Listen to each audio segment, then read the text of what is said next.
Fait que, what's up tout le monde? Bienvenue au What's Up Podcast. Je me présente, Jérémy Alain. Merci beaucoup d'écouter. Si vous écoutez en ce moment, right on, man, vous êtes fucking nice. Les autres, merci pareil. J'ai personne, moi, dans la vie. J'ai personne. Merci beaucoup, sérieusement, si vous écoutez ce podcast-là. Je le fais. Depuis juillet, man, je travaille sur cette crise de podcast-là. J'avais assez hâte à ce qu'il voit le jour, man. C'est effrayant. Merci beaucoup à tous ceux qui m'ont écrit aussi pour me dire qu'ils avaient hâte de l'entendre. Parce que ça m'a bien touché parce que moi aussi, j'avais autant hâte que vous autres. J'avais assez hâte de vous le montrer, ce projet-là. Ça va être un podcast pas conventionnel comme la plupart. Je te dis, ça va être l'affaire la plus fucking underground. Il n'y a aucune censure. Moi, j'ai aucune expérience là-dedans. Ok, j'ai fait ça toute seule. Il n'y a personne genre qui m'a aidé avec le montage, ces affaires-là. Il y en a qui m'ont aidé à me guider à travers le chemin qu'il fallait que je prenne. Fait que gros merci à Chuck du podcast Le Petit Bonheur. Vous irez voir ça. J'ai déjà participé une couple de fois. C'est vraiment le fun. Je me suis un peu inspiré de lui pour ce projet-là. Et tant qu'à être là, gros merci à Informatique M4 à Saint-Jérôme. Sérieux, man, mon ordi, il avait vraiment besoin de se faire plein de mises à jour à cause des sites de stream que j'écoutais des séries ou, on va se dire, la porn, toute la petite porn que j'ai écouté. Je pense que ça a fucké mon ordi bien raide. Fait qu'en tout cas, gros merci à ces deux-là, man, ils m'ont bien aidé. Fait que merci aussi à tous les humoristes qui ont participé. C'est vraiment le fun. Ils sont tous déjà enregistrés. C'est une saison. Il y a 10 humoristes, 10 invités. Fait qu'il va en avoir un par semaine. Où c'est un podcast environ de 60 à 80 minutes. Et c'est 80 minutes, c'est divisé en 3 parties.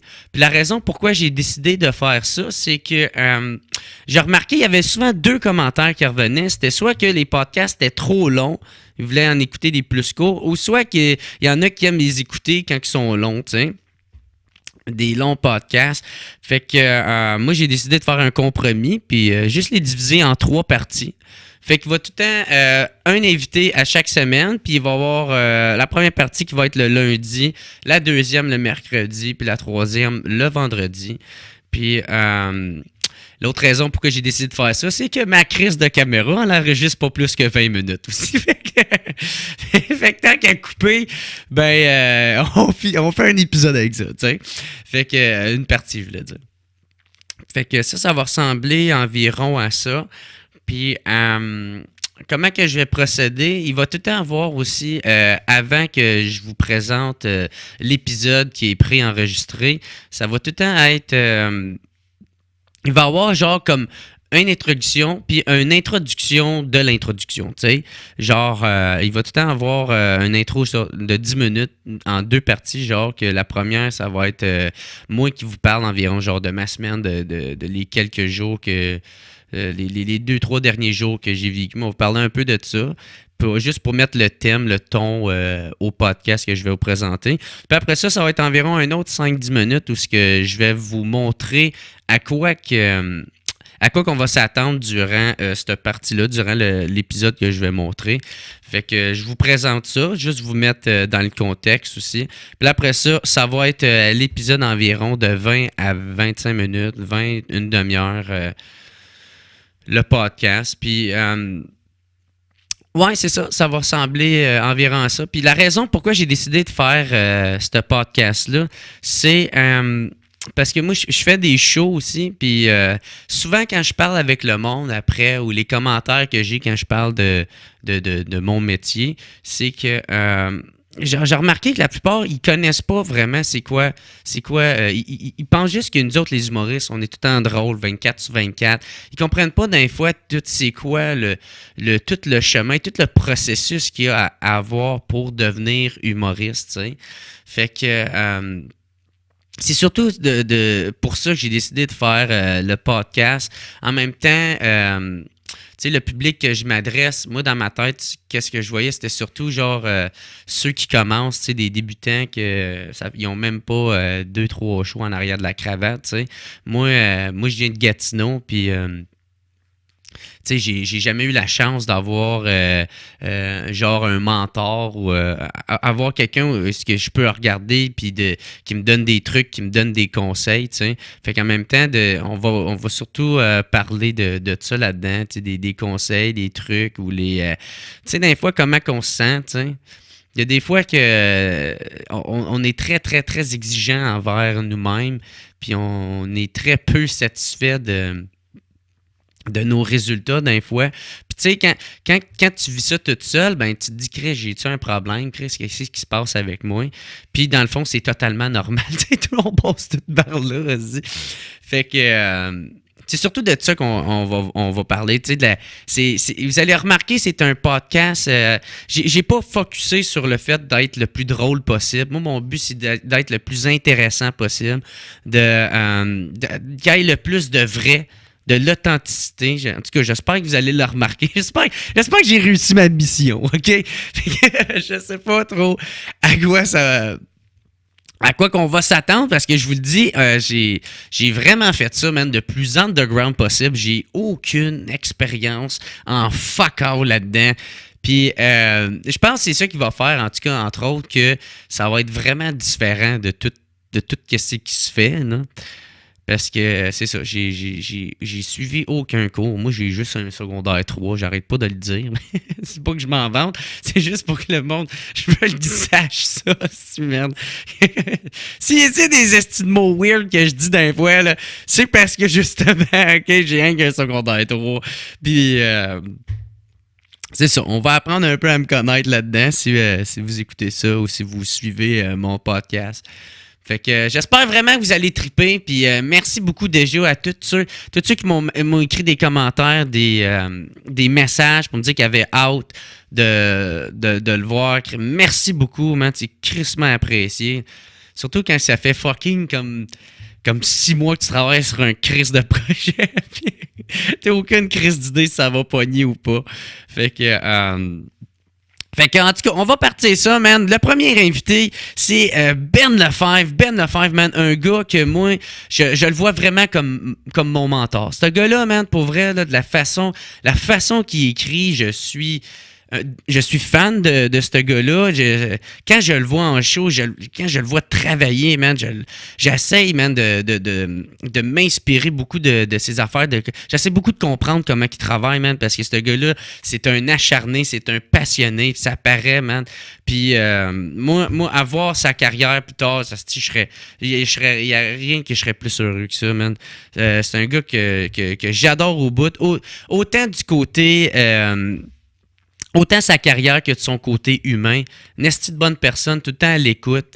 Ça m'a pris du temps avant qu'on devienne amis, à force qu'on se voit dans les shows, mais c'est vraiment une bonne personne qui est drôle, qui est à l'écoute, puis qui est sensible, qui est compréhensif. Vous allez le remarquer dans ce podcast-là. Là, cet épisode-là, on parle surtout de comment il écrit. Si je me souviens bien, je n'ai pas regardé l'émission avant de vous faire le résumé. C'est ça que je vais faire avec les autres, là, mais là, j'étais un peu en retard là, sur l'heure, fait que il faut que ça l'avance, cette affaire-là. Fait que ça, on parle surtout de l'écriture, je me souviens bien, puis de l'animation. On parle aussi, je pense, de ses débuts, de comment il a commencé. Puis c'est ça, comment il fait pour écrire ses zoufesses qu'il a faites, man, ses nombreuses zoufesses. Puis c'est ça, fait que je vais vous laisser découvrir le reste, je vous vendrai pas de punch. Puis merci beaucoup encore, fait qu'on passe ça live.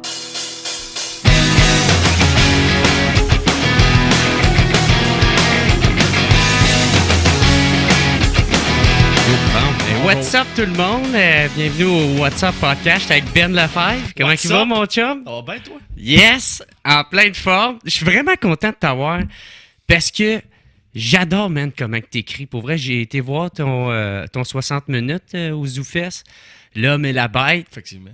Man, c'est vraiment bon. Pour vrai, là, on voit que t'écris ça avec tes tripes, tu sais. On voit que c'est toi qui es là-dedans, puis c'est vraiment le fun. J'ai bien aimé ça. Puis, c'est ton combienième, ton 4e 60 que t'écris? Ouais. Le premier, tu sais-tu quoi t'avais écrit? C'était mon premier 60. En fait, c'était dans le. Tu sais, il faisait des 60 minutes avec la ZooFest Ouais. avant. Je pense qu'ils le font plus. Ouais, parler dans le micro. Hein. Toi, je suis un assistant professionnel. J'ai fait ça une fois. Un peu mieux. Parce qu'il y avait des posters à regarder Bob Marley. Ouais, c'est ça. J'ai fait 60 minutes avec Ben Lefebvre un soir. OK. En 2000, je sais plus, c'était en 2011, genre. Puis après ça, ou 2010, puis après ça, j'ai fait Débranché. Après ça, j'ai fait Rupture. Ça parlait de quoi, débrancher? C'était un show qui avait je faisais un retour un peu sur ma dépression, puis OK. je parlais d'un peu de dépendance au sexe encore déjà, de porn, puis de... C'était la thématique, c'était débranché, le Ben Lefebvre qui est débranché d'Internet, de la porn. Puis T'as eu une dépression? Oh oui, solide. Ah ouais? Oh, ouais. Ça me dérange qu'on en parle? Ou... On peut en parler si tu veux, mais j'ai pas grand chose à dire dans le sens que, tu sais, tout le monde en a fait. Là, ouais, ben oui, moi tout, j'en ai déjà fait. Ouais.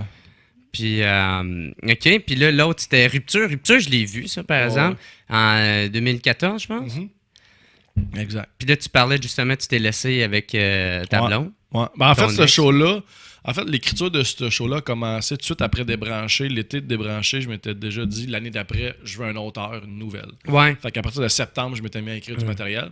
De septembre à janvier, j'ai écrit une demi-heure de stock qui n'avait pas rapport avec la rupture, qui était des jokes de ce que je fais tout le temps. OK. Puis en janvier, j'ai laissé mon ex. Fait que là, tu l'as mis plus la de côté. La demi-heure qu'il a écrit à partir de janvier, là, ça avait plus rapport avec ma rupture. OK. Puis comme je sais qu'à ZooFest, c'est assez vendeur des shows concept, là, tu sais, quand tu mets un titre un peu... je me dis, OK, je préfère un show sur ma rupture, je vais prendre mon stock de l'automne, mélanger avec ça. Puis, c'est à cause de l'influence américaine que tu écris 1 heure à quasiment à chaque année. Ouais, parce que, je suis bien... c'est ça, les Américains sont forts là-dessus. Ouais, là. effectivement. Sauf que les autres, ils finissent à Comedy Central ou HBO. Moi, je finis aux catacombes devant... Ah, Chris, on est au 52 Québec, personnes, dont 30 qui ont payé. Si chanceux. Puis t'as moi qui est comme... Wouah! T'es malade, esti! Debout avec une pause dans le coin en arrière. Parle de porn! Parle de porn! Pogner une bénévole de ZooFest. Exact. Puis, comment tu procèdes pour écrire, toi? En fait, c'est ça qui est ironique. J'écris plus de texte. Ouais. Mais ça reste de l'écrit parce que... Ouais. T'écris dans ta tête. Exactement. T'es tout le temps en mode écriture. Ouais, quand je me mets un objectif, tu sais, comme là, j'ai pris off.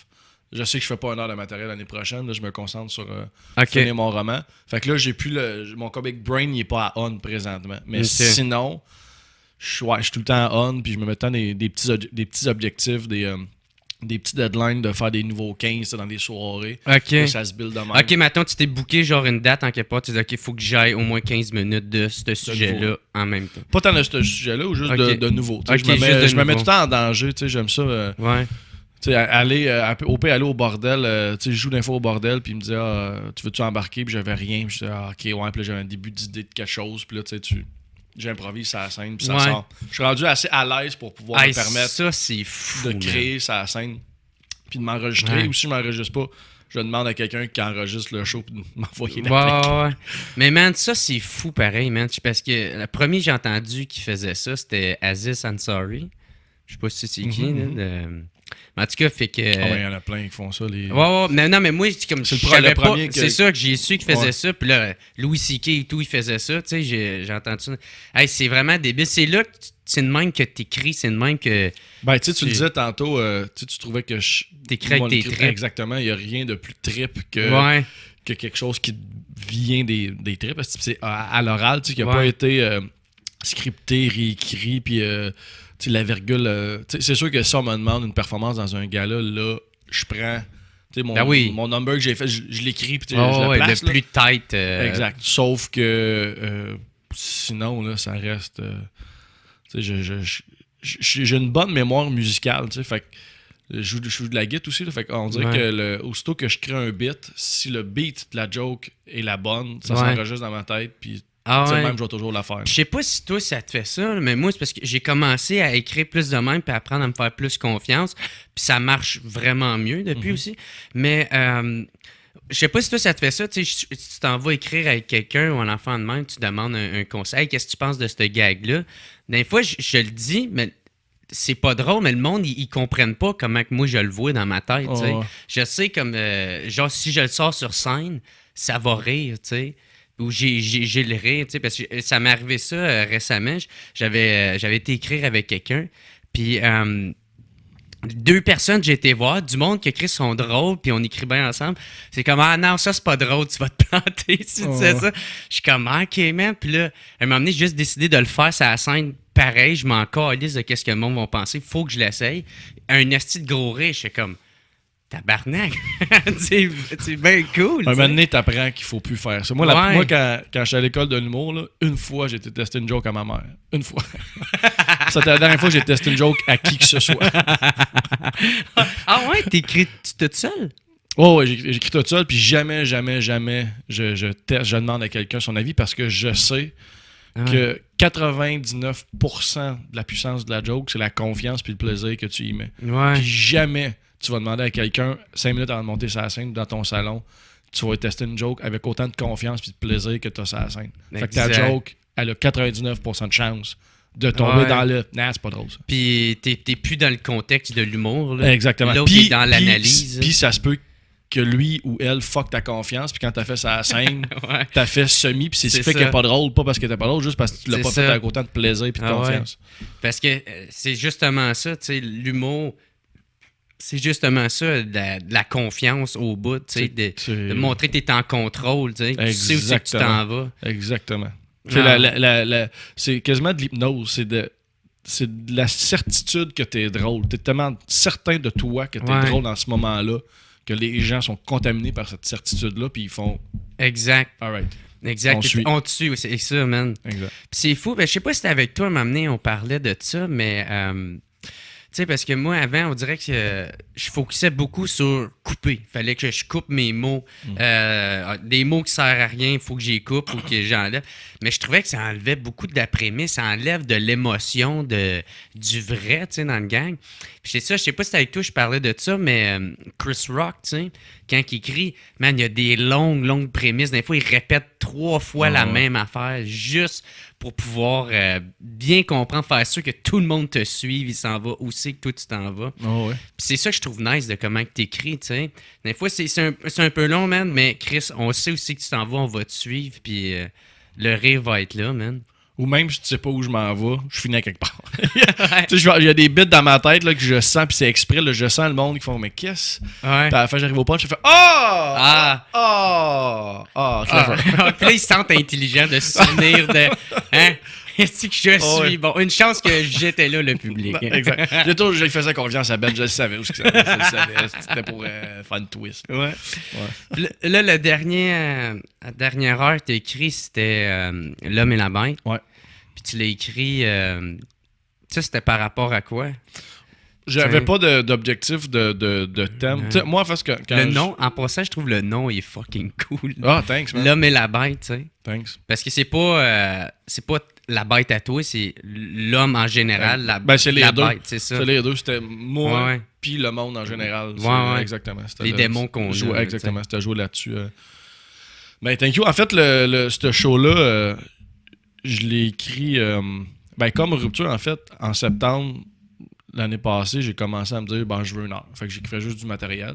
Puis en écrivant du matériel, à un moment donné, j'ai vu un thème récurrent, j'ai vu des trucs qui se créaient, puis là, je me suis dit, ça pourrait être ça. Puis je pense que dès novembre, je savais que c'était pour être L'homme et la bête, le titre. Ouais.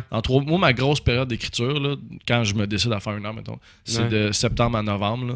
Ouais, quand la saison recommence. Exact. Toutes les bars commencent. Comme tout m'en parle, tout le monde, de septembre, novembre, même septembre, octobre. En 2 mois, là, je pars comme une bonne demi-heure là. Puis après les fêtes, là, je repars un autre. T'as-tu une manière de procéder, genre? Que faut que tu sois dans pas dans une émotion, genre, mais tu fonctionnes-tu plus avec les flashs que t'as dans ta tête ou en parlant avec des amis ou non, parler avec des amis. Tu vois, c'est juste récemment que on dirait j'ai comme j'ai 2 bits qui sont nés en discutant, mais sinon, je suis plus dans l'émotion. L'émotion est pas mal le moteur du bit. Là, puis je me sers de l'émotion comme moteur, comme essence pour créer la patente. Puis après ça... comment tu te sens au moment. Exactement. Puis après ça, j'essaie de juste rejouer cette émotion. Puis comment t'es arrivé à cette étape-là? T'as-tu tout le temps été de même? Mais Chris, non, mon gars. Ça voulait tellement dire. Mon gars, j'ai des flashs de moi qui commencent. Là. C'est pour ça que je vais filmer le podcast. Sais-tu quoi? Tu sais, j'ai un... ma première fois que j'ai fait de la scène, j'avais 16 ans. Un stand-up de 10 minutes dans un concours d'humoriste amateur, puis j'ai le tape, que j'ai regardé l'autre fois d'ailleurs avec Maud Landry pendant que je me cachais la face d'un coussin. Puis je te dirais que, mettons, aujourd'hui avec du recul, je regarde ça, puis je vois le Ben Lefebvre d'aujourd'hui, je le vois dans le petit cul de 16 ans. Tu sais, c'est maladroit, je suis raciste, misogyne, homophobe. Ah ouais, mais j'essaie. Dans ce temps-là et tout, c'était moins Mais c'était ça. Mais tout le monde tellement. L'animateur est atroce, man. L'animateur, tout le monde, c'est comme tabarnak, les années 90, il était caché. Ça n'a aucun sens, man. Petit Chris de 16 ans qui dit des énormités. Mais j'essayais d'aller trop loin de ce que j'étais. J'essayais d'avoir des propos sur des sujets que j'avais aucune habilité, aucune connaissance. Puis mais c'est ça que c'est au début, tu te cherches. Exactement. Puis la seule joke qui est bonne, qui fait du sens, c'est une joke de ma réalité de petit gars de 16 ans. Okay. Puis c'est là que je reconnais du Ben Lefebvre d'être real dans ce que je vis dans le moment. C'est là que ça marche, mon humour. C'est quand je suis vrai, je suis intègre, puis je suis OK, qu'est-ce qui se passe? Qu'est-ce qui se passe maintenant? C'est ça que c'est. Fait que ça, j'aurais de la misère à... Tu sais, moi, ZooFest, là, on va pas dire à ZooFest, là, mais je m'en sers depuis des années comme atelier de création, dans le sens qu'il n'y a aucun des shows qui est une finalité. Là. Pour moi, c'est juste, j'ai 4 heures de stock pour monter un one-man show. C'est pas une meilleure. Exactement. C'est ce qui va. Quand j'aurai une production puis un one-man show, le best-of, puis ce qui va m'habiter encore, parce que ça, c'est bien important, c'est pas parce que ta joke est drôle que t'habites encore puis qu'elle va finir bonne sur la scène. Ouais. C'est que je vais avoir encore le goût de raconter, je vais piger là-dessus, puis je vais sûrement écrire d'autres stocks en chemin, mais pour moi, c'était une façon de me garder actif, de me mettre une carotte au bout du bâton, de me faire travailler. Parce que tu sais, j'étais rendu à une période dans ma vie où me motivait à monter un nouveau headline, ça me motivait plus assez. J'avais besoin. Ouais. C'était pas assez. L'écriture t'était pas assez comme le moteur.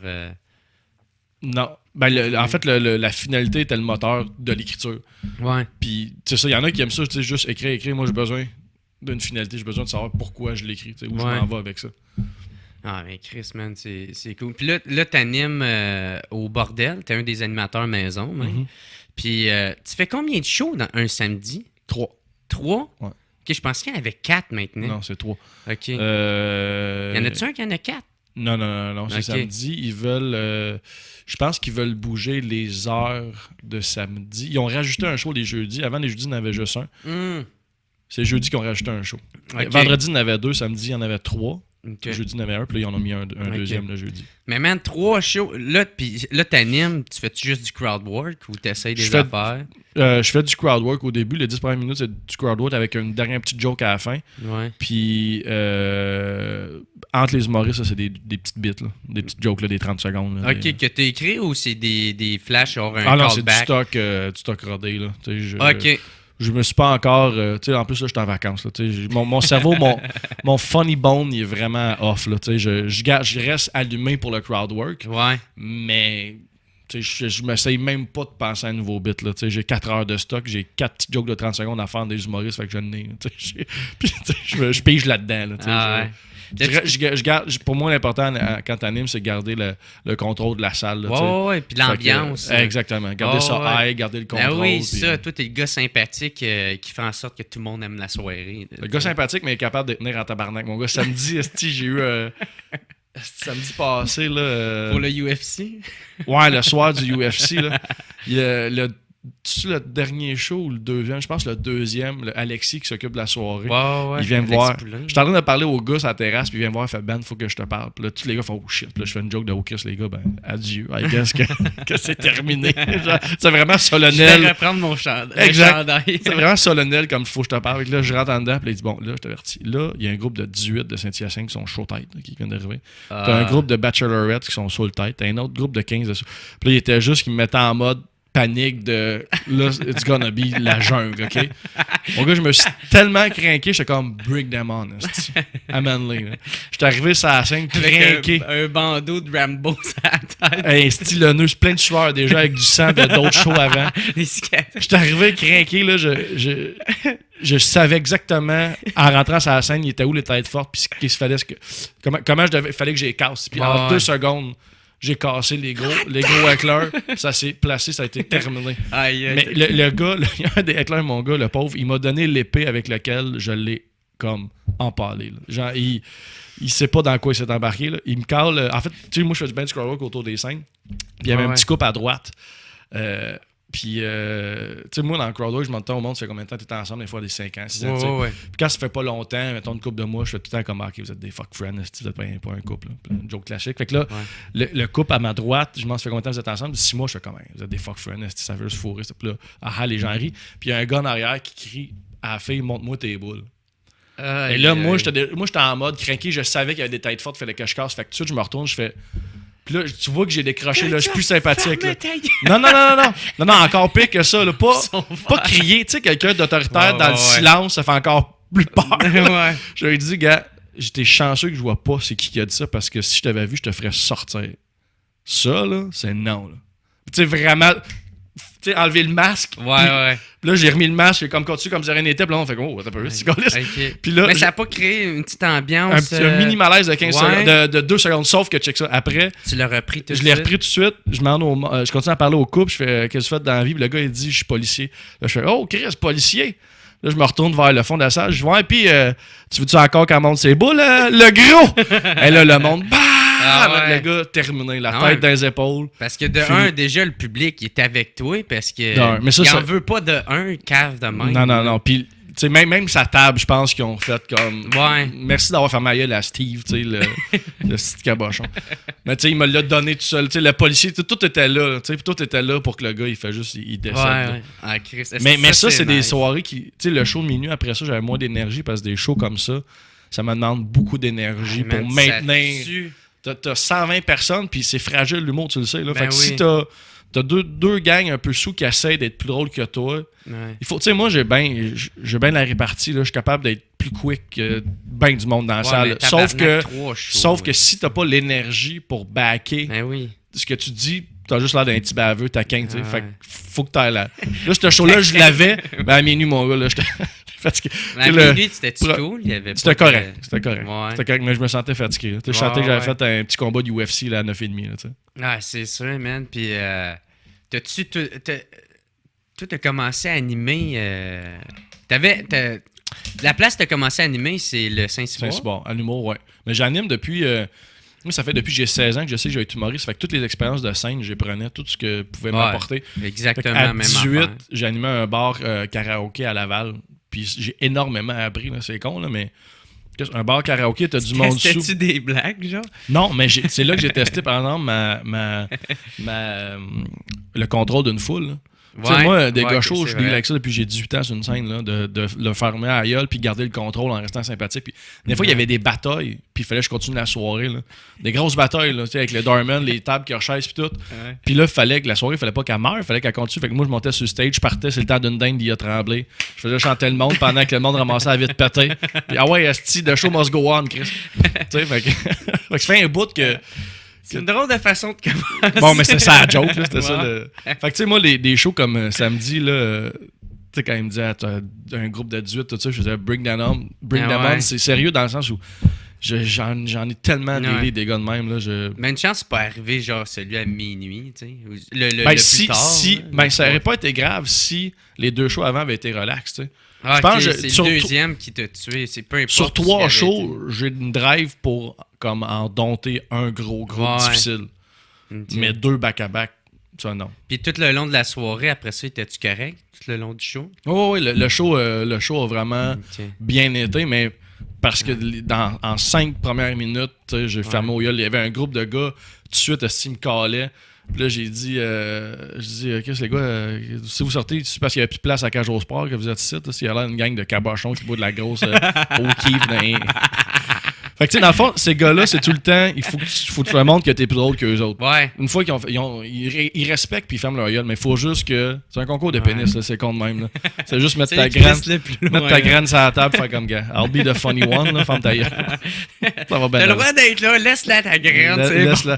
T'as les meilleurs jokes que moi à shop, mais présentement, I'm the funny guy. Laisse-moi aller. Mais c'est ça qui est important aussi d'avoir un bon animateur pour une soirée. L'animateur, c'est lui qui va faire toute la différence. L'animateur puis le headline, là, juste que ça termine bien aussi. Tu sais, parce que c'est beau avoir des bons humoristes, mais si l'animateur est so-so, tu sais, ben c'est vrai que les gens se fidélisent beaucoup à la soirée par rapport à l'animateur. C'est l'animateur qui va faire une soirée hebdomadaire. Aussi, tu sais.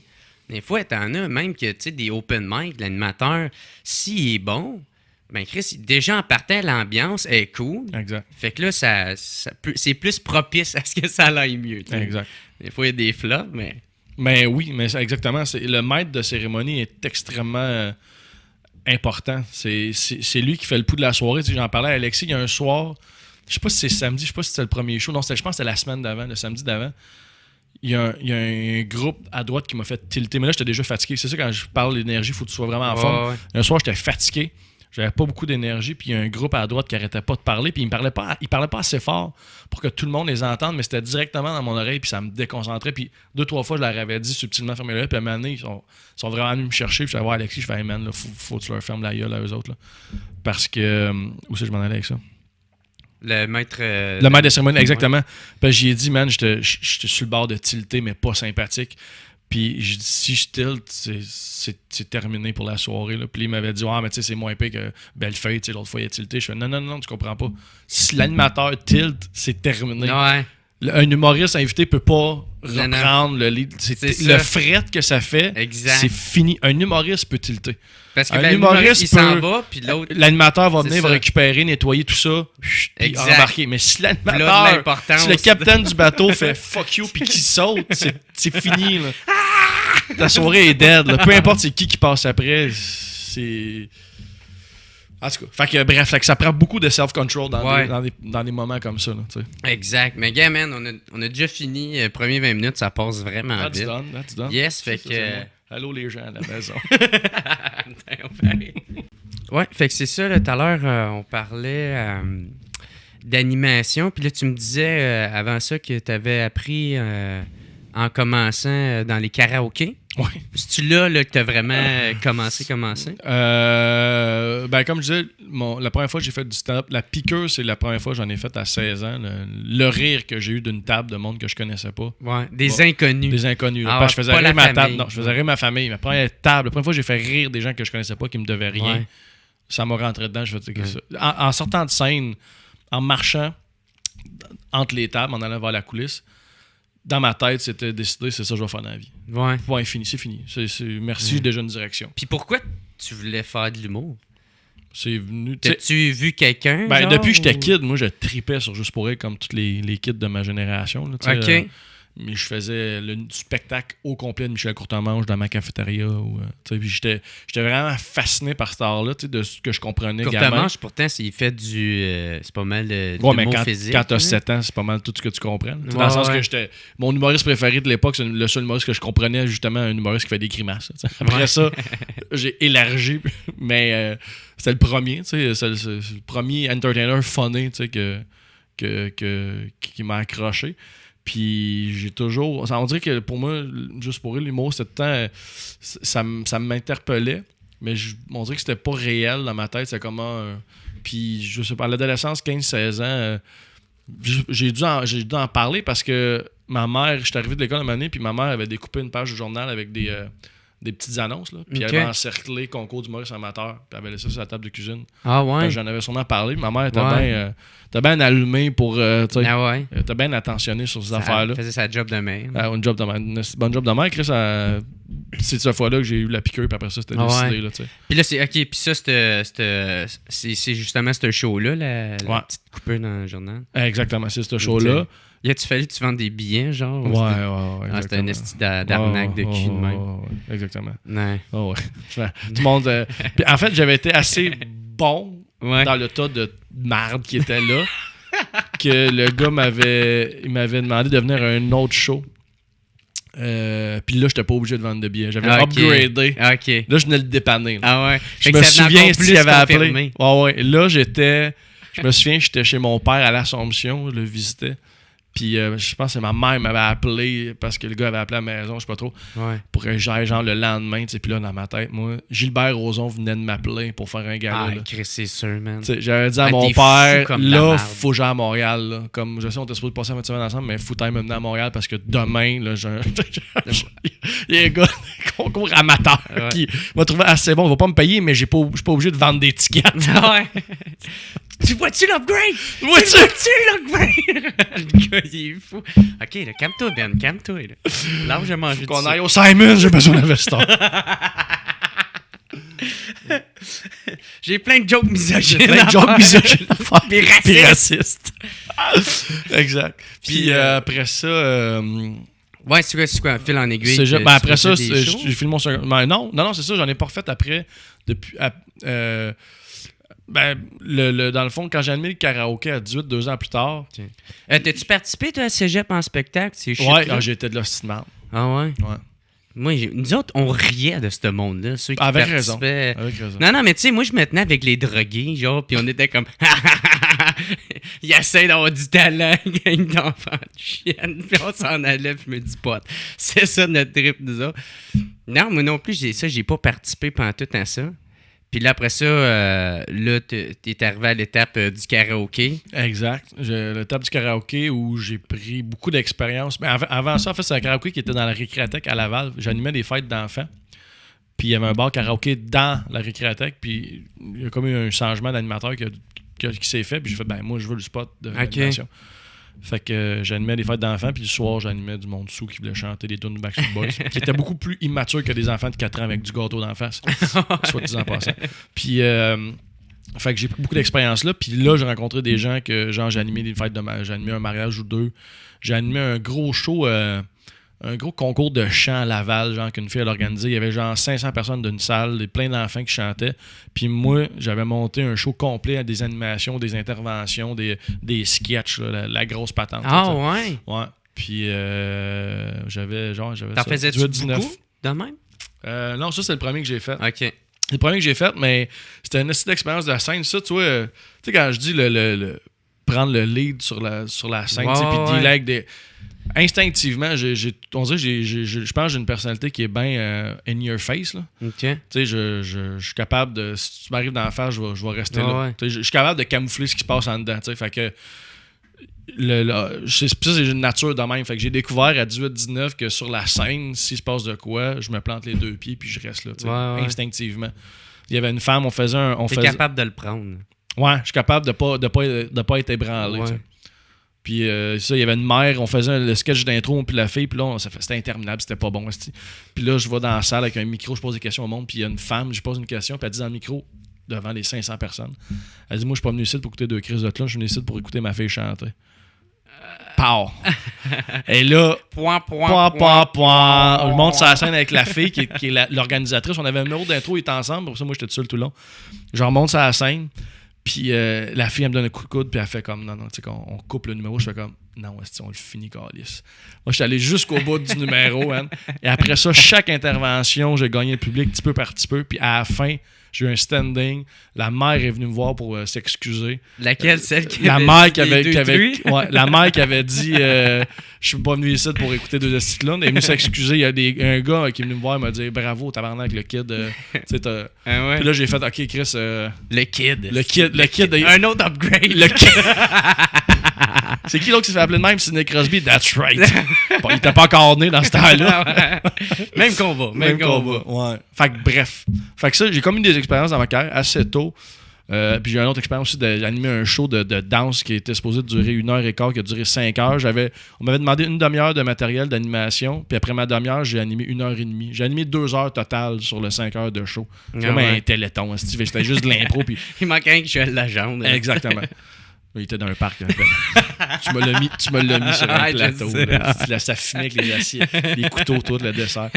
Puis, ouais, fait assez tôt dans ma carrière, j'ai eu bien des expériences pour me valider mes forces. Ouais. Puis me rassurer, tu sais. Puis moi, c'est mes faiblesses, là. Mes faiblesses ont été montrées et mises à nu aussi, là. Mais tu sais, quelles, maintenant, tes faiblesses? Tu dis que t'étais bon en partant. Pour être là, tu bougeais pas du state, tu étais pour les affronter no matter what. Qu'est-ce que maintenant tu as plus de la misère dans le temps? Ben, les jokes, l'écriture des jokes, ça a été long avant que ça arrive. Tu sais, moi, quand j'étais arrivé à l'école de l'humour, j'avais pas consommé aucun humour américain. Là. Le stand-up américain, je connaissais pas ça. Moi, je tripais sur Martin Petit. Pierre Légaré, à un moment donné, que j'avais un numéro faire, que j'avais trouvé cute. J'avais trouvé ça nice de. Cute. Mais pas cute, mais j'ai trouvé ça clever, que c'était un numéro comme funny, puis à la fin, il y avait une twist qui était comme brillante. En tout cas, bref, j'avais comme. Mais tu sais, mon école, mes 2 ans d'école, là, c'était.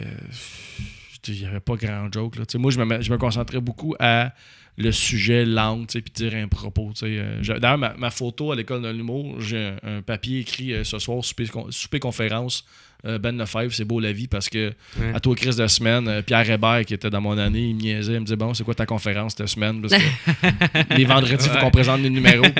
Parce que, bref, fait tu sais, je te dirais que... courage! Ouais, je te dirais que j'étais bien... j'avais beaucoup d'aisance pour un gars qui avait pas beaucoup de jokes. Ouais. Mais quand après ça, je me suis mis le cerveau à on pour l'humour, pour les jokes, ben là, tout s'est placé ensemble. Ouais. Puis, mais là, t'as parlé de l'école de l'humour. Ça t'a-tu bien appris, l'école de l'humour? Ben, podcast again. 5 ans plus tard, je vais me refaire barrer de l'école pour un autre 2 ans. Je sais pas, tu sais, j'avais fait un podcast avec Mike Ward et Pierre Bruno. Mais j'ai revu Louise Richer cette année. J'étais avec toi quand tu l'as vu. Ah oui? Ouais, okay. On finissait, j'ai déjà. Ah oui. Ah, ok, on a croisé Louise Richer au monument. Puis ça a l'air, c'est cool. Ça a l'air, ou elle a un trou de mémoire. Ça a l'air que Louise Richer puis moi, non. Elle t'a confondu avec quelqu'un d'autre. Elle m'a appelé Ben Lefebvre. En tout cas, elle m'a appelé Ben. Peut-être c'est Ben quelqu'un d'autre. Là, Ben Gagnon. Exact. Quand est-ce que t'animes à V? Ah oui, c'est que ça. Sont bons tes rats. Berne. Exact. Mais ouais, je te dirais qu'avec du. Tu sais, pour moi, l'école de l'humour, c'est. En fait, t'apprends tout le temps en humour. T'sais. Si tu te mets la switch à apprendre, tu vas apprendre. Fait que c'est sûr que l'école de l'humour pourrait durer 20 ans, puis elle aurait raison d'être parce que t'apprends encore après 20 ans. Sauf que ça reste un métier de terrain. T'as besoin. Ouais. Tu peux pas. Tu peux apprendre à jouer au tennis en tapant une balle sur un mur d'école, tu sais. Mais t'apprends pas à jouer au tennis, t'apprends à taper une balle sur un mur qui revient tout le temps à la même place. T'sais. Jouer au tennis, ça prend quelqu'un de l'autre bord qui te la renvoie. C'est un échange. L'humour, c'est la même affaire. T'as besoin d'un public, t'as besoin d'être sur une scène. Fait que oui, il y a des choses que tu peux apprendre à l'école, mais c'est un métier de terrain. T'as beaucoup besoin de péter à la gueule, man. Sérieusement. Mais t'as besoin de te connaître, t'as besoin de te découvrir. Puis c'est ça l'affaire, c'est qu'à l'école, ils essaient de te faire découvrir en faisant des sketchs, des personnages, des affaires. Mais c'est pas ça, se découvrir. Se découvrir, c'est en étant mis à nu, vulnérable devant une scène. Que tous tes parasites, ils sortent, toute ta carapace se fait casser morceau par morceau. C'est là que tu apprends à quitter. C'est devant triste du monde. À dire, mais c'est exactement comme ça que tu apprends le mieux. T'sais. Ben oui. C'est de même que c'est. Tu sais, Louis C.K., il a la meilleure façon de te dire, tu as besoin de te planter parce que quand tu te plantes, c'est ça qui te rapproche le plus de en quoi que tu es meilleur. T'sais. Exactement. Ouais. Ça t'éloigne de l'affaire que t'es pas bon, puis ça t'enligne vers. Exactement. Puis je pense que Mike Ward, il a la meilleure phrase. C'est comme l'humour, ça s'apprend, mais ça s'enseigne pas. T'sais. Exact. Tu l'apprends vraiment sur. Exactement. Puis si t'es moindrement autodidacte puis curieux, tu vas être attentif à tous les trucs qui vont faire que tu vas apprendre, puis tu vas être entouré de gens qui vont être aussi passionnés que toi, qui vont échanger. Exactement. Moi, je suis quelqu'un qui... peu importe la question qu'un jeune humoriste commence, je vais toujours être là parce que je suis passionné du monde, puis je suis passionné du processus. Tout dépendamment comment tu te sens le soir. Quand j'étais venu te voir au show à Paradis, man, je suis comme, man, je te trouvais la pire merde avant. Mais c'est parce que... tu m'avais juste pas parlé ou pas abordé. Exact. Je t'ai dit, hey, t'étais vraiment bon à soir. T'es comme, hey, thank you. Je suis comme... Bon, mais tu m'as pas posé de question. Non, gros, parce que j'étais pas assez intimidé, aussi. Tu sais... Moi, j'étais le petit Gatinois qui portait tout seul, qui n'a même pas un an d'humour dans le corps. Écoute, Salut, ma première impression est assez légendaire. Je sais pas si tu as vu sur Facebook, j'ai mis un post. Il y a une fan qui m'a écrit ça cet été à ZooFest, puis je l'ai mis sur Facebook. Elle m'a écrit, hey, je veux vraiment être franche, avant de te rencontrer, je pensais vraiment que t'étais pas sympathique, genre t'étais bête puis difficile d'approche. Puis en te parlant, je me suis rendu compte que t'es un des humoristes les plus sympathiques du milieu. J'étais comme, je regarde. Puis je l'ai posté sur Facebook, j'ai Ben Lefebvre, mauvaise impression depuis 1993. Ma première impression, I know, mais... J'ai souvent fait le bouton comme... Wow! J'adore. Mais je suis... Mais en même temps, je veux juste dire que c'est justement, par exemple, c'est parce que t'es vrai, tu sais. T'es toi, tu sais. Si ça va pas plus loin, ben ok, ça va pas plus loin, tu sais. Exact,ment. Puis c'est comme je te disais au show à Paradis, puis là maintenant, c'est exactement pour ces raisons-là que je t'aime au bout, tu sais. Parce que maintenant, il y a eu des raisons qui ont fait qu'on s'est parlé. Exact. Je force pas les rencontres. Puis c'est ça, c'est ça que tu me disais. Je force pas la rencontre. Puis souvent, en humour, c'est rempli de personnes insécures qui ont toutes un peu des petites carapaces, des masques. Puis tu sais, tu veux être aimé. Fait que moi, quelqu'un qui m'arrive avec une carapace ou un personnage de vie de tous les jours, je la regarde, je sais pas quoi faire avec ça. Puis là, il devient insécure, puis là, il s'en va. Puis le Chris Ben, il est dur d'approche. Non, mais fais juste, parle-moi, man. Sois toi-même, fais juste, force rien. On va m'amener, ça va. Puis même si, tu sais, il y a des humoristes, je veux pas nommer, mais des humoristes qui m'ont déjà dit il y a des années de ça, genre, c'était difficile d'approche un an, puis j'étais juste, puis ça a pris genre 8 ans avant qu'on ait un moment ensemble où là, ça connecte, puis là, ça va super bien, mais ce moment-là il est arrivé un moment donné. Je me rendais compte que les deux, vous aimez du cidre. Puis, exactement. Vous buvez du cidre. Exactement. Ensemble. On s'est fait des shots de cidre. On s'est craché le cidre dans la gueule. Je l'ai acheté en fin de semaine. Je l'ai oublié dans le char à Dano. Fait chier. J'étais au chalet avec Dano. Puis man, j'en trouve jamais, man. Puis on était dans une épicerie à Chersey. Puis tabarnak, il y avait de la tequila rose. Il y avait un comptoir de la SAC, puis il y avait de la tequila rose. Fallait que ce soit à Chersey. C'est toutes les filles qui partent avec, c'est pour ça. Exact. Je dis à Dano, t'as déjà goûté à ça? Sinon, je n'achète. Le soir, il a goûté, puis il l'a caché dans son char pour que tu l'oublies. Pour le garder. Non, le soir, mais on était dehors. 2 mâles, man. On s'est fait un feu avec des bûches mouillées. Des bûches mouillées, ça a été là en tabarnak à starter le feu. On l'a starté, puis on avait un verre de tequila rose avec de la glace comme du Baileys. C'était un rose genre Pepto-Bismol, là. Ça glow. Exact, man. J'aime ça, tabarnak, ça goûte bon dans la gueule. C'est vrai que c'est bon, sacrément. Puis moi, honnêtement, là, je fais tout le temps la joke comme là, je bois tout de suite. On m'écarte souvent avec les affaires que je bois. Mais moi, je dis souvent. C'est drôle. Non, je le sais bien, mais. Tu sais, mettons, tu as une date avec une fille, là, la fille va prendre une pinte, puis moi, je prends un cidre, on va faire comme Chris, c'est moi le gars, je fais comme, non, ça change rien. Ça change rien. Mon pénis, mes papilles gustatives ont 2 vies indépendantes. J'identifie pas ma masculinité avec les goûts. C'est...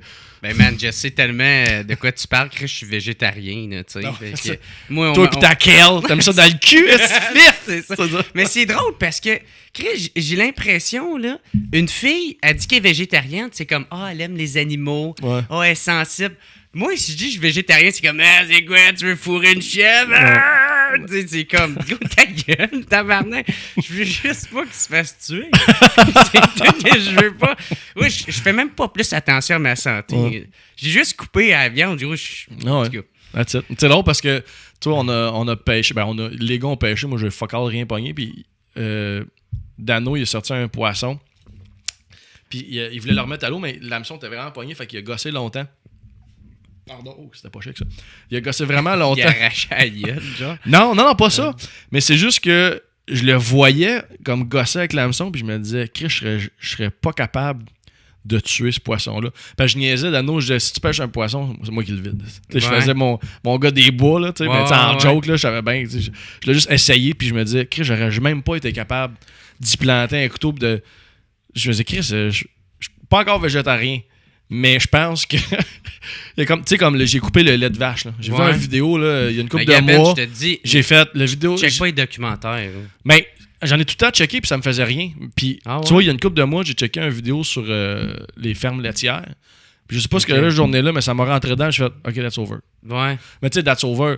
Je mange encore du fromage, je mange encore de la crème glacée. Mais c'est comme le premier step vers. Là, c'est du lait d'amande. Fait qu'au lieu que ce soit des vaches qui se font sodomiser puis maltraiter, c'est des petits enfants dans un champ au Brésil qui se font fouetter pour cueillir des amandes.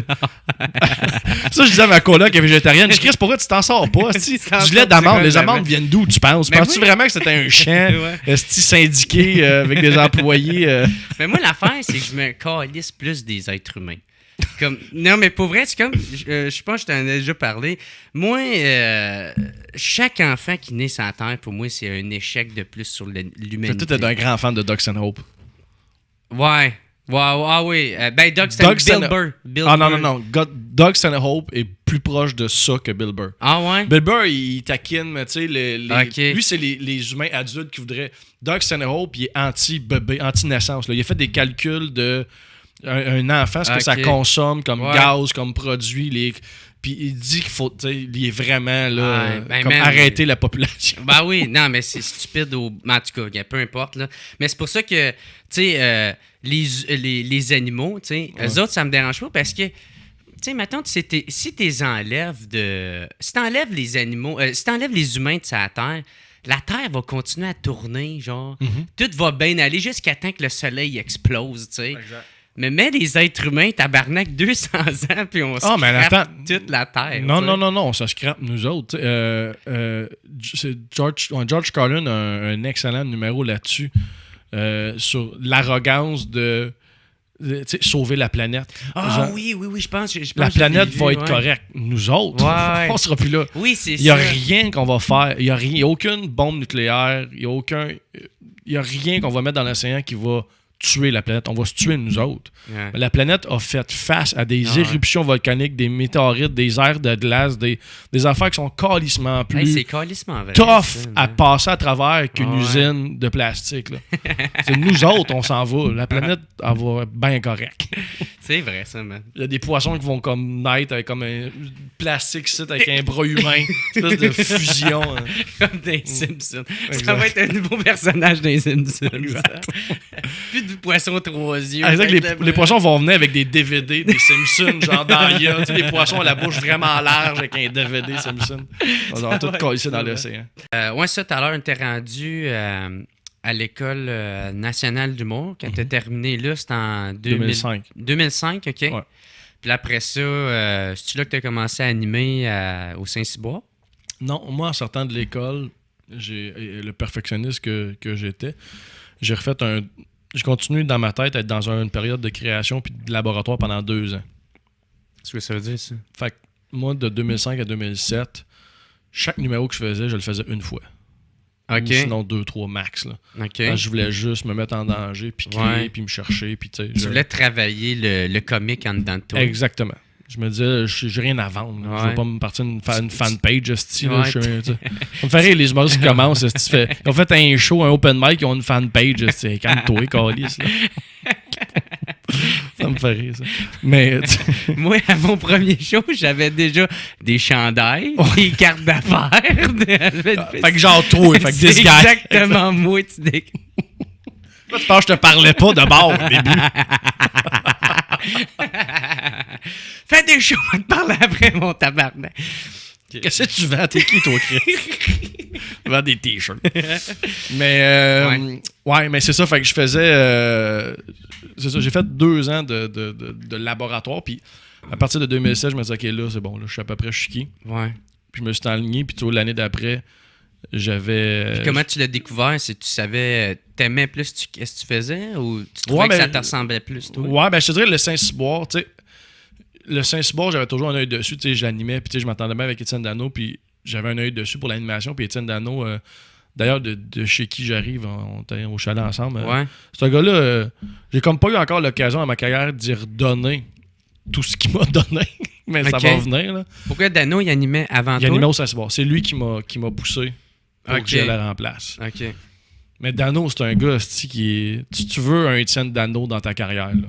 Tu veux c'est un gars qui a un grand cœur. Il est fin, il a un grand cœur tout le temps là. C'est un gars qui donne. Il veut que le monde aille bien autour de lui. Puis dans ce milieu-là de show business, c'est rare en crise. Qui sont humains puis qui vont donner pour que l'autre aille bien. Souvent, le monde fait comme non, le garde à moi, puis je veux pas t'aider, toi, à aller. Pour recevoir en retour. Non, il donne. Puis, fait que moi, quand je remplaçais Étienne Dano, puis, à chaque fois que je le remplaçais, je me donnais à 100% parce que je savais que je faisais une bonne job, je pourrais peut-être pogner la gig. Puis, comme de fait, j'ai pogné la gig. Puis, je suis vraiment. Pour moi, l'humoriste Ben Lefebvre est vraiment venu au monde en animant au Saint-Cyboire. Parce que là. C'était la place. C'était la place dans le temps. Là, ça passe au film, mais dans le temps, c'était de shit. Là, puis, moi, j'étais un artiste qui pensait vraiment, vraiment, vraiment beaucoup trop. Puis animer, ça te permet d'être à ton essence la plus pure parce que t'as pas le temps de penser. T'as pas le temps de te demander que c'est toi. Ouais. C'est toi. Fait que tu le vis là. Tu le vis là. Puis les premières semaines, t'as des affaires accumulées. Puis là, quand t'arrives à 0, là, c'est là que la vraie écriture commence. Là. Quand t'as tout brûlé le stock que t'avais accumulé depuis 1 an ou 2, là, c'est là que l'écriture commence. Puis fait que là, je me suis vraiment découvert. Fait que toi, mettons, des premières affaires que t'as écrites, mettons, on va dire, en sortant de l'école, t'as-tu déjà repris ça pour essayer d'en faire des bits? Ou, honnêtement, là, de zéro. T'as tout scrappé, ben, c'était encore. Moi, j'ai jamais rien, ouais, mais de 2005 à 2007. Il n'y a rien que j'ai retouché, là. Même de l'école de l'humour. Là. Mais de mon anime, parce que j'ai même fait 1 an, j'ai fait 9 mois, parce que j'ai pogné l'émission Musique Plus, fait que je suis comme parti. J'aurais dû rester. Avec du recul, j'aurais dû rester. Exact. Okay. J'ai resté 9 mois. Ouais, parce que ça n'a pas resté longtemps. Ça a pas duré. Non, mais même à ça, ouais. même si j'aurais dû faire les deux en même temps. OK. Mais bref, c'est une autre histoire. Mais ce que j'ai écrit au Saint-Cyboire, il y a des trucs que j'ai repigé dedans pour rupture. Genre, ou même que, tu sais, il y a des trucs que j'ai écrits que je sais, il y a quelque chose là que je veux retravailler aujourd'hui. Oui. Tu sais. Parce que dans le temps, tu sais, t'étais pas le comique que t'es aujourd'hui avec l'évolution que t'avais, la description que tu peux apporter aux gags ou des détails que tu peux amener qui fait toute l'essence du gag, justement. Exact. Sauf que ta sensibilité est la même. Puis c'est ça la base d'un humoriste, c'est sa sensibilité. À quoi tu es sensible? Qu'est-ce que tu observes? Puis moi, je pense que l'humoriste que tu es se dessine à l'adolescence. Là. Ce que tu es comme personne, de quoi tu es sensible? Es-tu sensible à la politique? T'es-tu sensible à tes tripes? T'es-tu sensible au petit quotidien? Ta sensibilité, c'est ton antenne. Fait que moi, mon antenne a toujours été la même. Fait qu'il y a des affaires sur lesquelles j'étais sensible à 20 ans, 22 ans, que je le suis encore aujourd'hui. C'est juste que dans le temps, peut-être je l'avais pas écrit de la bonne façon. J'avais pas poussé la réflexion assez loin, mais que si je reprends aujourd'hui, la joke ou le bit, le sujet reste quand même. Fait que c'est pour ça que il y a bien des humoristes qui le disent, en tant qu'humoriste, il ne faut jamais que tu jettes absolument rien. Ouais, non, il n'y a rien qui est acheté. C'est on the side, tout le temps, parce que tu sais jamais ce qui va te popper. Ou tu vas écrire un bit que ce que tu avais écrit va juste être une bonne surenchère ou un petit liner, le fun dans ce bit-là qui va faire une petite différence. Il n'y a rien qui est acheté, absolument rien. C'est comme un gag, c'est quasiment une formule, tu sais. Que tu pognes, puis là, tu rajoutes des affaires pour arriver à l'équation ou le rire. T'sais. Exactement. Ben, c'est comme une toune. Exact. T'sais, une toune, tu sais, moi, je compose un peu, puis il y a bien de mes compos que la toune, c'est sur 3 ans, c'est 3 riffs que j'ai mis ensemble qui font une toune. Tu sais, des fois, tu fais un petit riff, c'est comme, c'est un petit riff, puis là, t'en refais un autre 6 mois plus tard, c'est, je pense que ça irait bien. Avec le riff que j'ai fait l'autre fois, t'es match ensemble, tabarnak, j'ai une toune. C'est la même chose avec l'humour. T'as un petit bit qui était là tout seul, qui sert à pas grand-chose, mais tu le merges avec une patente. Puis, l'humour, la musique, c'est vraiment 2 affaires qui se rassemblent vraiment. C'est exactement. La seule différence, c'est dans un show, l'humour, t'es obligé d'écouter chaque mot qui se dit. La toune, oui, il faut que t'écoutes, mais si tu manques une petite partition, tu vas quand même pouvoir comprendre. Genre, tu restes dans la vibe. C'est ça. Tu peux avoir fumé un bat dans un show de musique, tu sais, puis décrocher, partir dans de la physique quantique, puis revenir dans le solo pour faire comme tabarnak, c'est bien nice. Mais si tu décolles d'un show d'humour, puis tu reviens, puis l'humoriste il crie dans le micro, fait que j'étais à Cuba, tu vas faire tabarnak, qui crie, c'est qui? C'est là que j'ai retiré mon point. Exactement. Quoi? Hein? Ouais, tu peux pas vivre. J'ai manqué un petit bout là-dedans. Exactement. Là. Il était où le point? Mais ouais. Fait que là, avec l'histoire du point. Fait que là, le Saint-Cyboire, t'as arrêté d'animer après combien de temps? 9 mois. 9 mois? Ouais. Je pensais que t'avais animé là plus longtemps. Non, après ça, c'était Corinne, c'est ça? Non, Wagner. Wagner. Corinne, Derek, Bizarillon. OK. Puis, fait que là, t'as été à Musique Plus. Exact. Chercher des Converse un cours d'hiver. Puis, tu l'as-tu toujours le manteau d'hiver? Puis le numéro de téléphone de Shelly. Non, le coach. Mais Chris, j'ai gardé longtemps le coach. Puis ça me fait rire parce que le coach, tu sais, moi, je suis quelqu'un qui assume dans la vie, là, à côté. Puis même, j'aime encore plus assumer les affaires que les gens trouveraient gênants parce que ça fait encore plus in your face. Tu sais, quand je te dis, je suis quelqu'un in your face, là, je suis dans la vie aussi. Là. Fait que, tu sais, si pour monsieur, madame, tout le monde, ou tu sais, mes collègues, c'était gênant que je continue à porter le manteau de Musique Plus, c'est sûr que je l'ai tiré au moins 3-4 ans juste pour faire go fuck yourself. Genre, non, mais je Chris, il était encore bon, le style manteau. C'est un orage. C'est un orange, pas trop la marque québécoise. En fait, il était bon, c'est un bon coupe-vent, mais il était pas épais. Fallait que je mette, c'est ça qui me faisait chier, fallait que je mette un autre côte en dessous, genre un côte de laine. Ouais. Puis ça, c'était comme le par-dessus. Fait que j'ai fini ça avec deux étages de côte. Fait que il fallait fuck it. Mais ouais, je l'ai gardé longtemps quand même. Puis j'avais le MP bien en vue, Musique Plus. Ouais. Je me souviens, Mathilde, elle avait gardé aussi, mais elle avait mis une patch sur son Musique Plus. Ouais? Chris, c'est quoi, elle avait honte? Ou... Ben, Chris, I guess. Mais tu sais, il y a du monde qui doivent travailler chez Musique Plus qui le cachait, là, juste parce que tu sais, c'est le fun d'avoir un code, tu passes inaperçu. Tu sais, le monde te voit. Tu sais, je taquine Mathilde, mais je juge pas, j'ai aucune raison pourquoi. Pas, j'ai aucune idée pourquoi elle a mis sa patch. Là. Ça y appartient. Là, mais y a-tu du monde qui venait te faire comme hey, t'as un manteau Musique Plus? Signe mes têtes? Non. Non, mais c'est fascinant. Par exemple, le 2 mois et demi que j'étais là, en 2 mois et demi, c'est fou comment le monde de la télé, ça donne la puissance. Même encore aujourd'hui, aujourd'hui, l'Internet, c'est il y a 8-9 ans de ça, Musique Plus. Puis mais à Gatineau, c'est le même. T'es connu si tu passes à la TV. Ouais. On s'en calisse du nombre de shows que t'as fait underground. Ou, c'est encore ça aujourd'hui. C'est encore ça. Mais là, il commence de plus en plus à avoir des stars du web. Mais ça a moins la distance puis le côté impressionnant, je trouve, encore que la télé. Parce que, genre? Ben, je sais pas si c'est une crédibilité, mais les stars du web sont nées du public. Fait que le public, quand ils te rencontrent, ils font pas comme oh shit, c'est comme hey, c'est mon chum. Parce que tu as répondu sur Facebook, tu as commenté. Tu sais, Mathieu Bonin, il me disait il y a un gars dans le métro, il l'a croisé, puis il l'a invité chez eux à un party, puis Mathieu a dit non, puis le gars a fait Christ bien bête, comme là, il y a des petites limites à être proche de son public. Là, oui. Mais je pense qu'il y a une proximité à Internet qui enlève un peu, puis c'est peut-être une bonne chose, là, la distance entre l'artiste puis le public, ce qui fait que c'est moins glam, moins impressionnant un peu. La télé reste encore le médium, je pense, qui donne plus de oh shit, c'est le gars que j'y vais à la télé. Ouais. T'as-tu refait de la télé après ça? Un peu, ouais. J'ai fait un petit peu, j'ai fait 2 petites apparitions, peut-être 2-3 apparitions à un gars le soir. J'ai joué à un serveur dans comment ça s'appelle? C'est comme un gars, une fille, mais à TVA, là, mais c'est plein de couples. Là, je me souviens pas. Là, je fais... LOL? LOL? Tu jouais-tu dans LOL? Exactement. C'est moi, Antoine Vézina. Mais non, je sais plus comment ça s'appelle. Le joueur un serveur qui faisait... La joke, c'était... C'était un couple qui me demandait qu'est-ce qu'il y avait comme café.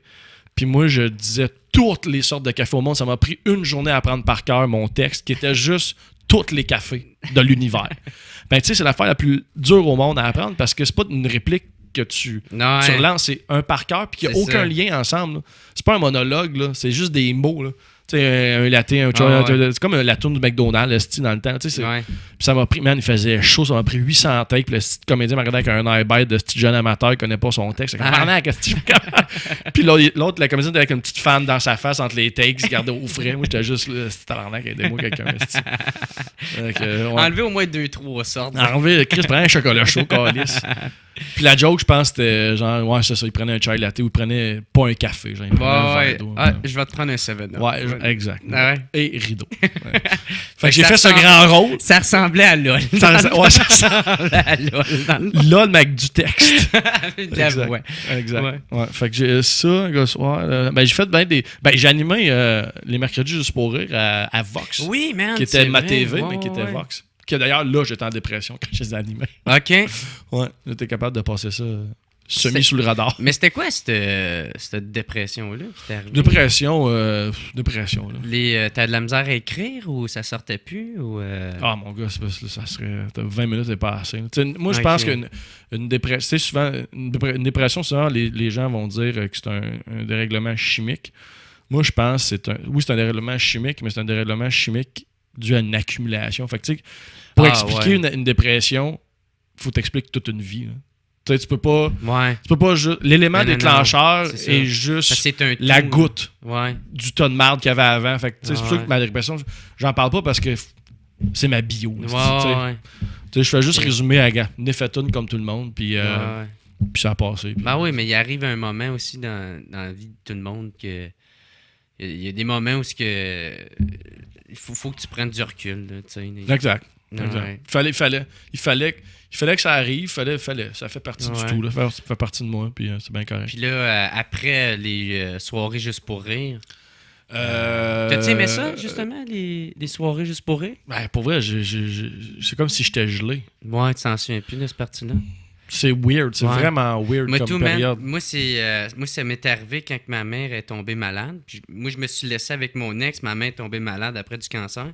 Puis c'est de 18 à 20 ans, puis je me souviens plus pantoute de ce qui s'est passé durant ces années-là. C'est peut-être la drogue qui a fait aussi que je me souviens plus de grand-chose. Mais c'est drôle. J'étais à jeun, mais j'étais comme gelé. Ça arrive. Mais ouais, continue. Non, mais c'est ça. Je m'en souviens plus pantoute de ça. Puis c'est plate parce que, tu sais, 18 ans, c'est supposé être les plus belles années de ta vie. Je m'en souviens plus. Mon frère, c'est la même affaire. Lui, c'est 22, 24. Ouais. Je me souviens plus de grand-chose, man. C'était trop... Je pense que c'est comme un système de défense, ton cerveau. Tout à fait. Ouais. Ben, pour moi, tu sais, je faisais des vidéos maintenant chez nous sur un petit tableau, puis j'expliquais ma définition de la dépression. Puis pour moi, une dépression, c'est un système de défense. C'est ton cerveau qui se met dans un coma éveillé. Ouais. Tu sais, quand tu as un grand impact crânien, ça fait de sens, hein? Le coma, c'est juste ton cerveau qui shut down tout. Pour que tu puisses te rétablir. Exactement. C'est juste que pour moi, une dépression, t'es juste éveillé. C'est comme un combat psychologique puis émotif, mais éveillé. Fait que t'es juste en mode automatique. Exact. T'as l'écran, t'es en mode bureau avec une flèche de même en diagonale puis il n'y a rien qui se passe dans l'ordinateur. Tout faut ressortir dans de l'autre. Toute la mise à jour se fait. Ouais, c'est shutdown. Shutdown, puis tout les programmes. Exactement. Là, le cerveau, il est comme tabarnak! Exactement. Mais là, OK, mais de voir. Puis après ça, j'ai crissé mon camp à Saint-Hyacinthe par Drummondville. C'est ça que c'est passé. Avec. Une ex-copine. Ouais, c'est ça. Ouais. Puis, à ce temps-là, t'écrivais pour. Le Journal Métro. J'ai fait ça pendant 6 ans. J'ai pogné le journal. C'était-tu payant, ça, le Journal Métro? Ça me payait mes dépenses du mois.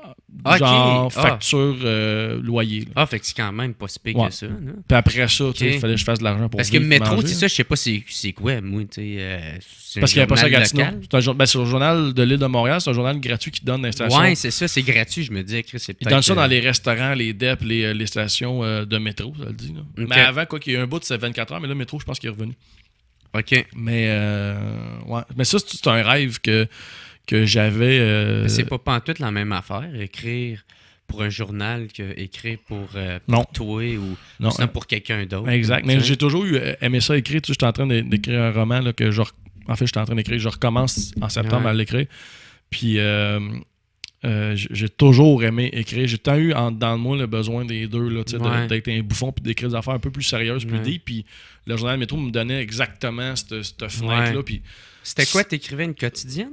Non, hebdomadaire. Mais c'est quand même beaucoup la semaine. Une par semaine? Ouais. Okay. C'est 300 textes à peu près. 300 mots? 500. OK.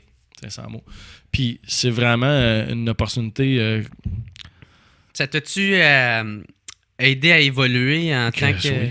Ouais. Tabarnak. Mon gars, pas juste en tant qu'artiste, mais en tant que personne, c'est comme un journal intime public. Ouais. Là. C'est moi, plate, je l'ai pas connu, ce moment-là. J'ai rien retenu. Tu sais, pour moi, quand j'ai eu ce gig-là, en fait, j'ai toujours rêvé d'avoir ça, une tribune. Ouais. Puis quand je l'ai eu, je me suis dit, OK, je vais me démarquer en étant le plus personnel possible, le plus authentique possible, puis mettre un peu d'artistique là-dedans, de faire des beaux textes. T'sais. Pas juste Richard Martineau avec des points d'exclamation puis des cap locks. Je voulais que ça soit... Je suis cap lock. Ouais, exact. Je voulais que ce soit des textes qui soient capables de bien vieillir. D'aller chercher le monde. Ouais, puis d'être dans un recueil après ça, tu peux les relire puis ça traverse le temps. Puis d'espèce de...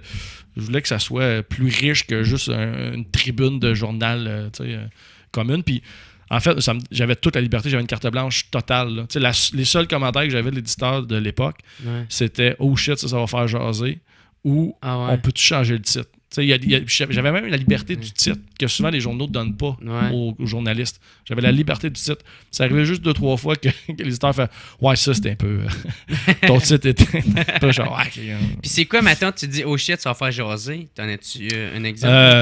Tu sais, tout ce qui parlait de religion, c'est sûr ça, des religions ou des trucs sur l'actualité. Mais même site au Québec. Oh, ouais. Mais moi, j'étais pas tant religion, même actualité. Pendant au moins 3-4 ans, je pense jamais parlé d'actualité ou presque parce que c'est le même, je me disais, je vais me démarquer en faisant du stand-up, mais dans le journal, en parlant de la vie de tous les jours, en quelque chose de plus humain. Parce que l'actualité, anyway, tout le monde fait le tour de l'actualité. Ouais.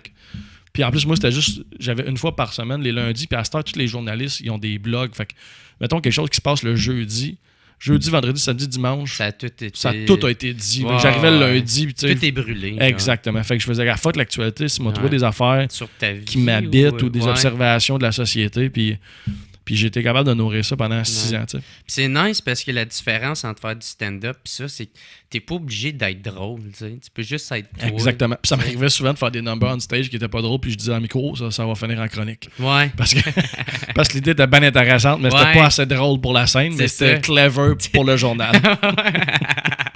c'est pas perdu. Rien qui est perdu. Rien qui est perdu. Puis tu sais, j'ai quand même été pendant 6 ans à toutes les semaines dans les transports en commun. Là. Moi, il y a des gens qui m'ont suivi de leur cégep jusqu'à la fin de leur bac. Là. Puis tu sais, c'est marquant. Tout ce que tu consommes dans ces années-là de ta vie, c'est extrêmement marquant. Là.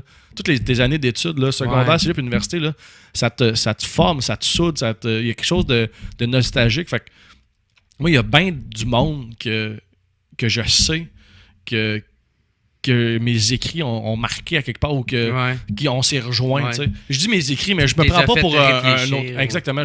Je dis mes écrits, mais dans le sens, ce qui faisait. Non, mais ce qui faisait qu'on se rejoignait, c'est que juste qu'on pensait la même chose, on vivait la même chose. C'est juste que j'ai une plume pour l'expliquer, pour l'exprimer. Ouais. Mais à la base, une fois que la plume est tassée, c'est hey, toi puis moi, on est d'accord. Mais c'est nice parce que l'humour, ça, c'est vraiment cool quand ça arrive. Tu finis un show, puis quelqu'un vient te voir, fait « Hey, c'est vrai, moi j'ai vécu ça aussi. » Puis là, il te compte un peu une petite partie de sa vie, tu sais. Pas une petite fatigante tout long, mais tu sais, juste, il vient te voir, « Hey, j'étais tellement content parce que moi, il m'est déjà arrivé ça. » Puis tu fais comme « Chris, ouais, ben, on a vécu ça. » J'ai réussi à te mettre l'image de ma tête à la tienne. Ben, on a connecté. Je pense que c'est la grande force de l'humour, c'est l'aspect rassembleur que ça a. Exact. C'est la chose, c'est l'art la plus humaine et rassembleuse. Tu sais, dans une pièce de théâtre, ils vont exprimer, ils vont faire une métaphore, une image de l'amour ou c'est une scène, mais un humoriste, il va parler de sa peine d'amour qu'il a vécue il y a 2 mois. Ouais. Il y a quelque chose d'authentique, puis de vrai, puis de real dans le moment. De très, très, très rassembleur. Puis, tu disais qu'il y a des gens qui viennent te voir puis de dire « Ah, je me reconnais dans ce que tu as dit. » Des fois, ça crée des petits moments magiques.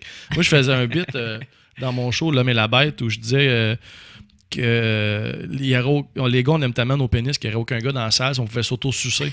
Puis là, je pars sur une grande chaise sur l'auto-suçage que Adam et Ève. Si Adam il a enlevé sa côte pour créer Ève, mais ça n'aurait pas pu marcher parce qu'il s'aurait juste auto-sucé. Ouais, c'est ça. Il y a une faille dans cette affaire. Exactement. Puis là, je disais, si moi, je pouvais m'auto-sucer, je serais une salope. Je me manquerais de respect. Parce que toute cette bête-là, un moment donné, je sors de scène, puis il y a un gars qui vient me voir, puis il me dit « Hey man, moi, j'ai déjà été capable de m'auto-sucer. » Tu sais, le relate, là, je suis comme, oh, OK.